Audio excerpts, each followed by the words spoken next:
श्रीमद् भगवद गीता अध्याय 17 श्रद्धा त्रय विभाग योग श्लोक 22 में भगवान श्री कृष्ण भन्नुहुन्छ अदेश काले यद्दानम अपात्रे भेष दीयते असत्कृतम अवज्ञातम तत्तामसमुदारतम। जुन दान बिना सत्कार अथवा तिरस्कार पूर्वक अयोग्य देश कालमा र कुपात्रलाई दिइन्छ त्यो दानलाई तामस दान भनी भनिन्छ।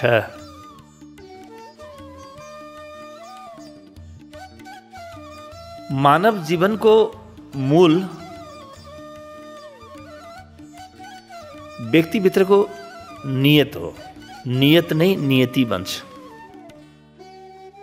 म भित्रबाट के गर्ने सोच राखेको छु त्यसलाई नियत भनिन्छ र त्यो नियतले नै मेरो भविष्य निर्माण गर्ने हो। हामी भन्छौँ नि जस्तो कर्म उस्तै भविष्य। तर हामीले देखिरहेछौँ यहाँ कि राम्रा कर्म गर्ने व्यक्तिहरू दुःख पाइरहेका छन्, नराम्रा कर्म गर्ने व्यक्तिहरूले पनि बडो आनन्दको सुखभोग गरिरहेका छन्। जसले पनि मानव जीवनलाई गहिरोसँग बुझे तिनीहरूको एउटा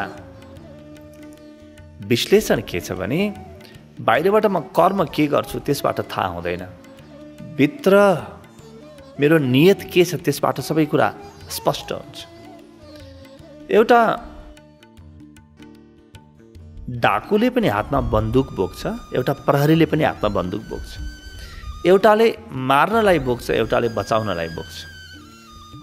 हातमा त दुवैको उस्तै छन्, गोली पनि दुवैले एकै प्रकारले हान्लान्। तर त्यो नियत जस्तो छ त्यो नियत अनुसारकै श्रद्धा हुन्छ र त्यो त्यही अनुसारको जीवनमा परिणाम आउँछ।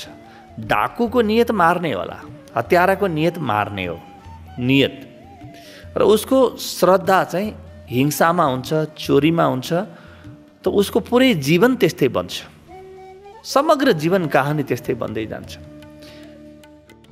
प्रहरीको हातमा बन्दुक मूलतः मार्ने नियत, हत्या गर्ने नियतले होइन, सुरक्षा गर्ने नियतले छ। त्यसकारण उसको जीवन त्यस्तै प्रकारको बन्छ।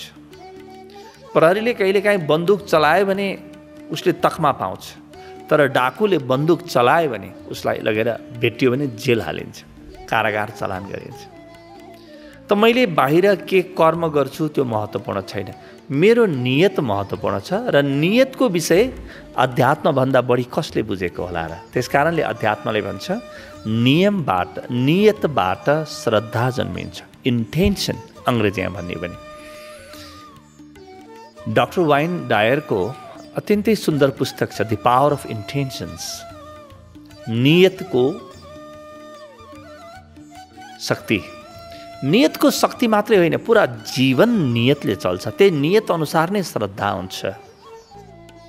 म भित्रको विश्वास, म भित्रको आस्था त्यही नियतबाट निर्धारित हुन्छ। आउनुहोस् अब यही पृष्ठभूमिमा यो दिव्य श्लोकलाई हेरौँ। जुन दान बिना सत्कार अथवा तिरस्कार पूर्वक अयोग्य देशकालमा र कुपात्रलाई दिइन्छ, एउटा तामसी व्यक्तिले पनि दान त गर्छ। तर तामसी व्यक्तिले कस्तो प्रकारको दान गर्छ? बिना सत्कार, यानी जो आएको छ आफ्नो अगाडि, जसलाई दान गरिरहेको छ, जसलाई दिइरहेको छ, कुनै पनि कुरा है, धन मात्रै होइन, उसको बोली, उसको हावभाव, उसको आँखाको हेराइ, भावभङ्गीमा सबै दान हुन्।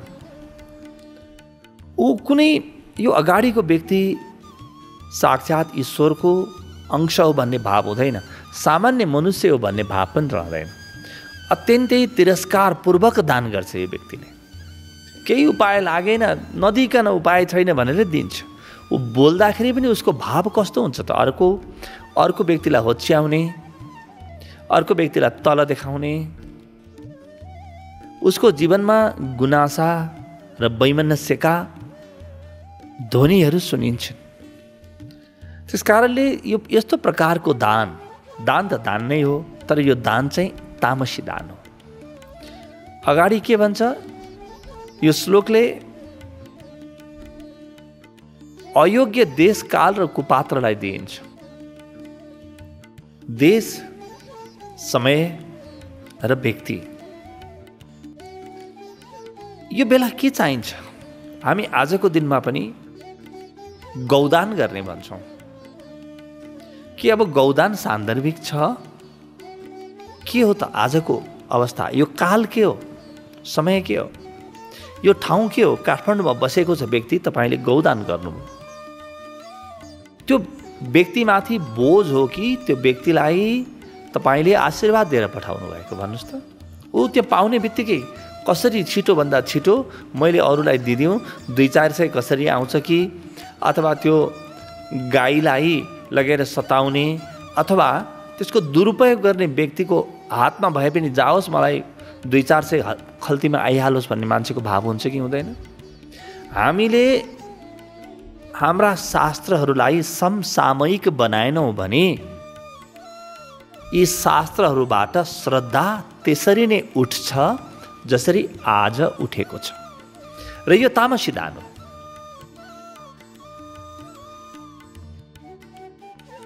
यो काललाई, समयलाई नहेरिकन, देशलाई नहेरिकन दिएको दान हो, स्थानलाई नहेरिकन दिएको दान हो। त्यो व्यक्तिको आवश्यकतासँग कुनै पनि सरकार छैन। त्यो व्यक्तिको आवश्यकता के छ? हामी देख्छौँ कि पूजा गर्ने ठाउँहरूमा, यज्ञ गर्ने ठाउँहरूमा जुन दान दिइन्छ नि, मान्छे त के, पशुले पनि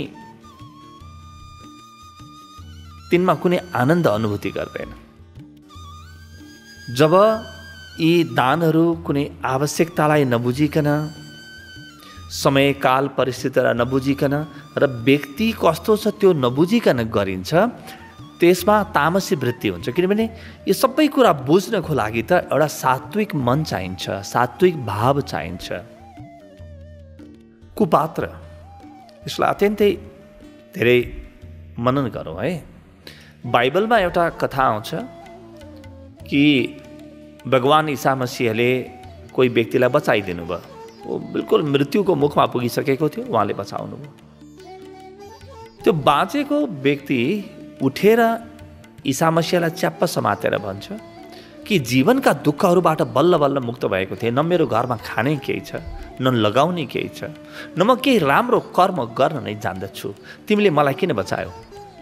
तिमीलाई अधिकार कसले दियो? यो ईसा मसीहले त आफ्नो करुणाले गर्नुभयो। उहाँको जीवनमा त सात्विकता बाहेक केही छैन। तर मैले कसैलाई बचाउने कर्म गरेँ भने पनि त्यो पात्र सही हो कि होइन कसरी थाहा हुन्छ? कसैले ओसामा बिन लादेन, मान्नुहोस् कि त्यो सेप्टेम्बर 11 को आतङ्ककारी आक्रमण भन्दा अगाडि आत्महत्या गर्न गइरहेका थिए। कसैले बचायो।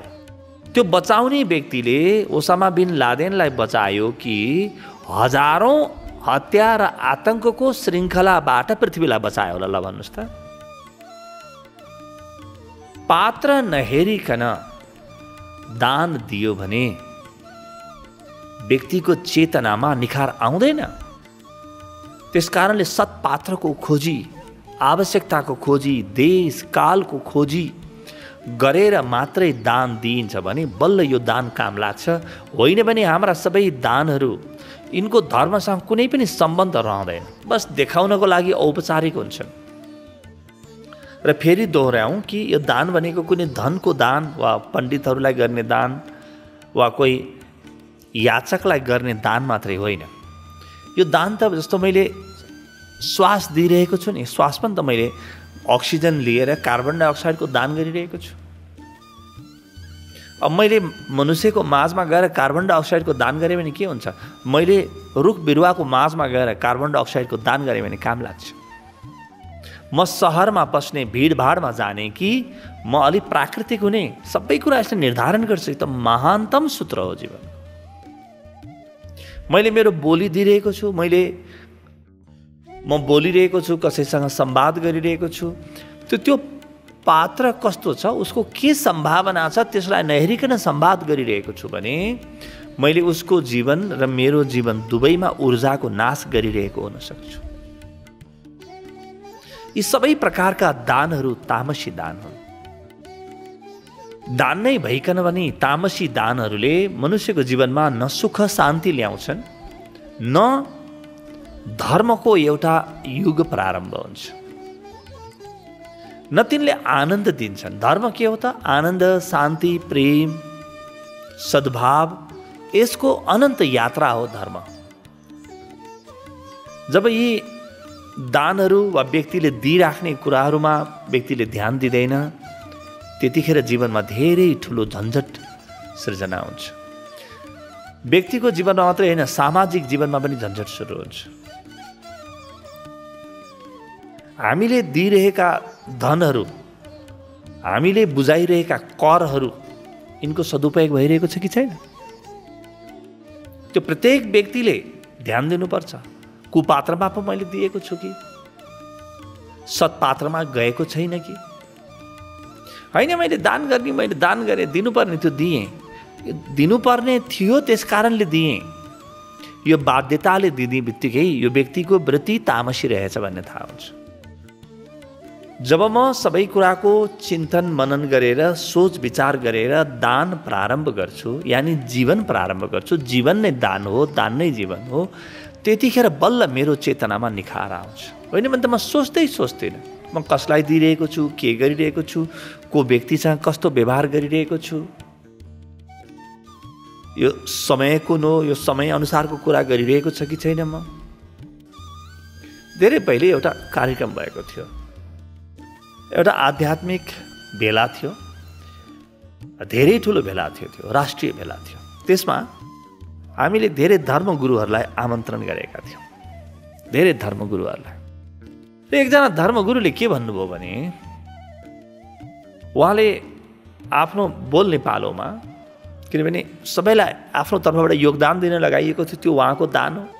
उहाँले के भन्नुभयो भने, पहिले त सबैभन्दा पहिले हामी जति पनि यहाँ छौँ, यो मञ्चमा छौँ या जो सुनिरहेका छौँ, सबैले हाम्रो पेटी बेल्ट खोलौँ, जुत्ता खोलौँ अनि बल्ल कुरा गरौँ। किनभने तपाईँले लगाउनु भएको पेटी र तपाईँले लगाउनु भएको जुत्ता छाला होला, अरू केही होला।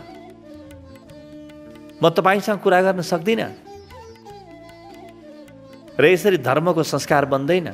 उहाँको कुरा जतिसुकै जायज भए पनि त्यो देश, काल र परिस्थितिको बिल्कुल प्रतिकूल थियो। समयलाई ध्यानमा नराखिकन गरिएको कुरा थियो। उहाँको वाणीमा ओज भए पनि यो दान चाहिँ गलत थियो। यसरी तामसी वृत्तिलाई हामी बचाइराख्छौँ र तामसी वृत्ति बच्यो भने जीवनको सबै दुःख, जीवनको सबै मूढता र अन्धकार बाँचेको बाँचै हुन्छ।